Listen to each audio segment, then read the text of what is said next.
We helped Callie Caplan out yesterday by asking about Tim Hardaway Jr., so hopefully she doesn't have to address that on Twitter. And so she helped us out by writing this article of some of the matchups to watch or storylines to watch in Mavericks Warriors. Now, I want to add a different one real quick and see what your intrigue level is by this. Jalen Brunson versus Jordan Poole. Now, I don't... We talked about this, right, with Tyreek Smacks? Yes, exactly. So I don't necessarily mean that from the structure of they're going to be guarding each other all the time, and that's how you're going to... Like, I just mean there was a lot of debate about who the better player is, both now and in the future. How intrigued are you to see two of the younger, like, up-and-coming players in the NBA going... and kind of like being able to compare it in the same series? Very intrigued. I will say this. Jalen Brunson has a bigger role on the Dallas Mavericks than Jordan Poole does on the Golden State Warriors. What I'm saying is Steph Curry's their number one scoring option. Klay Thompson and Jordan Poole, however you want to put it, are kind of 2 and 3. Andrew Wiggins, I think it was a fake all-star, but he did. He made the all-star team this year. Jordan Poole, if he struggles in this series... But Steph Curry has a great series. Draymond Green is a great, distributor of the ball. Klay Thompson is hot. Andrew Wiggins kind of gets his 15 to 20 points. Jordan Poole can kind of have a bad series, and the Golden State Warriors advance to the NBA Finals. If Jalen Brunson has a bad series, I don't think we advance to the NBA Finals. Does that make sense? Yes. The way I'm putting it, Jordan Poole versus our guy Brunson? Yeah, and I guess my belief now is that he won't have a bad series, because in the first series, like we go through the ebb and flow of his mentality, right? The first series, it was, I'm the guy. I'm not the guy anymore.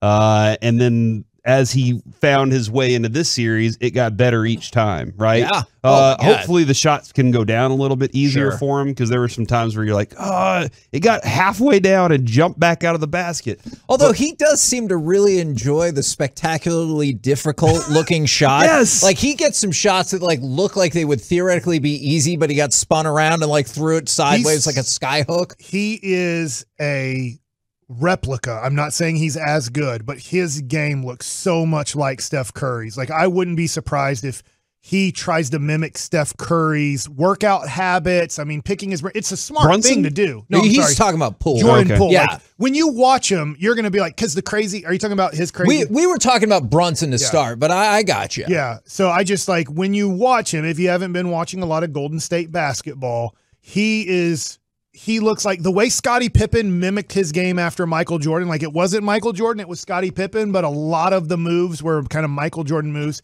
You will see Jordan Poole doing a lot of Steph Curry-like things, and he's not nearly as good at it. And here's what I'm hoping. I'm looking at his stats right now from the last series, and I will take this if I'm the Dallas Mavericks. 42% shooter on 14 shots a game. And he shot 6 3-pointers a game in the last series against Memphis and shot 29.7% from 3. Yeah. No, I think now he did get 17.8 points per game, but that's not the most efficient type of score, because he's going to score the basketball. But you can make him take 14 shots to get his 18 points. I'll take that. No, I'm with you on that. Now, for Callie's 5 storylines to kind of look at is, what do you think about, like, do you buy momentum, I guess, from series to series? No. I know you don't buy momentum, like, just in general. That's right. Even in a much shorter span. So I should have directed that. I should have known. I should have said, well, Reggie does not believe in this. That's right. Okay. Like when Scalabrini was talking about it the other day, and he was like, momentum's a real thing, and Reggie just rolled his eyes all the way to He's the like, floor never book him. this person again. Here's where I believe in it, Reggie, and I know you don't believe in it, but I believe the confidence that was just gained by the Dallas Mavericks by beating the Phoenix Suns is huge. And I know, like, sometimes I think, Reggie, that's where you'd be like, yeah, you said the right word, confidence, rather than momentum. Because for the most part, Golden State's guys, 3 of their guys, have won 3 championships and been to more NBA finals, right? I mean, they've been to 5 NBA finals. They lost to Cleveland, they lost to Toronto, and they won 3 of them. So they've been through this gauntlet. Now, it's been a little bit of time since they've done it, And they don't have Kevin Durant with them this time. But I would say the Mavericks beating Phoenix and doing it on the road, I think the confidence that they're coming into this series helps out tremendously. And sometimes you can use the word momentum in that situation. Can I add something too? And Nico kind of touched on this a little bit yesterday. I think the bench that Kevin allowed so much also is part of that momentum. In that bench, Nico was like their defensive callouts. What they're doing there. Mike was talking about the Jason Kidd audio. Watching that video too, Nico said he's running back and forth up the sideline. They're part of it, and I think that they gained that as both of these series went on.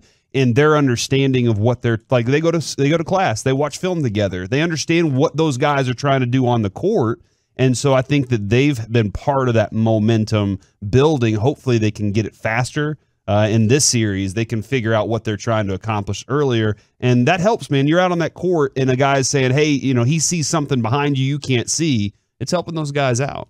I know we're going to get to this a little bit later in the show, but I think there's more specifics to this. How much stock do y'all put in the regular season advantage, seeing as how these are different configurations for the most part for both teams going head to head? And I'm going to stick with what Nico said yesterday. I don't put much. Yeah. Mike, I know Mike feels that we're their kryptonite and everything. And Mike, I know you watched all the games too. You're like Pippen. But in the game, I was at that one where Dirk, got his number retired, the Golden State game. And I mean, the Mavs played great in that one. But that being said, I believe Tim Hardaway Jr. also, if I remember right, had a good game in that one. And obviously he's not going to be playing in this game. And so go. So yeah, I don't give much credence to it. Not this year. I agree. Luka's star getting brighter, the more spotlight is on him. Like his biggest stage yet, Game 7 of the second round, and he took the Phoenix Suns and choked them out. So now we get to the Western Conference Finals. You're against, I think you could make a pretty strong argument, the biggest outside, I get maybe the Lakers, but the biggest game in town is the Golden State Warriors. Like everybody knows the Golden State Warriors, people have feelings one way or another. So this is the biggest stage ever for Luka. Does his star, I don't know how sometimes, get even brighter on a bigger stage? Maybe. I know that's not the yes or no answer to this.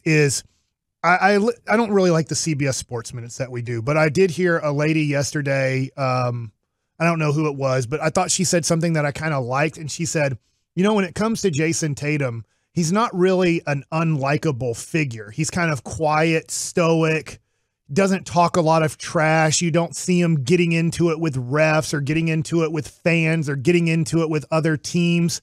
Luka does. Yeah. So Luka is this love-hate guy. Yeah. So when you say star brighter, I think, yes, in a way that the people that love him will probably, like us, love him even more. Like, can you believe it? What a shot. Oh, my God. And then you'll have the rapper dude who's like, he's just a hoe, right? Like, he's just going to be like, he's more of a hoe, right? Because if he goes for 40 and talks trash and whatever, then, I really dislike him even more because Luka is going to complain to the refs in this series. Luka is going to probably get into it with the fans in this series.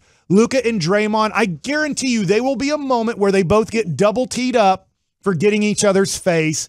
It won't be thrown out. But respect for each other. It'll be one of those early ones where they're both going to show that I'm in charge of this series. I'm going to be the talker, right? And so it's one of those things where Luka is a very disliked player by some and is going to be even more disliked and even more liked by the people who really like him.